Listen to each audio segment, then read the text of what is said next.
রাধে রাধে, আমার ডেলি ব্লগে স্বাগত। কালকে সারা রাত বৃষ্টি হওয়ার পর আজকে সকালটা ঠিক ছিল এরকম। এখন বাজে সকাল 6:30। আমি উঠে ব্রাশ করছি আর রাস্তায় হাঁটছি।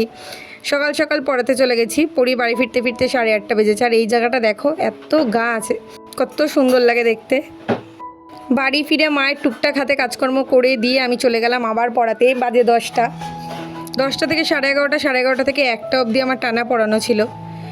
আর ছাতাটা যেহেতু এখন আমার কাছে নেই, তাই এরকম ওড়না দিয়েই পেঁচিয়ে বেরিয়েছি, কারণ বৃষ্টি হলে কি হবে, রোদের তাপ কিন্তু একটুও কমেনি।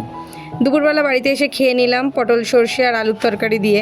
খাওয়া দাওয়া করে একটা ভাত ঘুম দিয়ে বিকাল 5:30টায় আবার পড়াতে গেলাম। আর বিকাল 5:30টায় আকাশটা ঠিক এরকম ছিল। পড়িয়ে বাড়িতে এসে খিদে পেয়ে গেছিলো, তাই একটু চিড়া খেয়ে নিলাম। খেয়ে দিয়ে উঠে আবার ভাইকে পড়াতে গেলাম, সেই ক্লিপটা আর নেওয়া হয়নি। তারপর রাত্রের জন্য একটু আলুর পকোড়া আর পেঁয়াজি বানিয়েছিলাম। দুটো দুরকম হয়ে গেছে জানি, একটা একটু বেশিই পুড়িয়ে ফেলেছি আর একটা ভালো। খেয়ে দিয়ে উঠে আমি আর বোন একটু রাস্তায় হাঁটতে বেরিয়েছিলাম। ব্যাস এভাবেই একটা সুন্দর দিন শেষ হলো। দেখা হচ্ছে পরের মিনি ব্লগে। টাটা।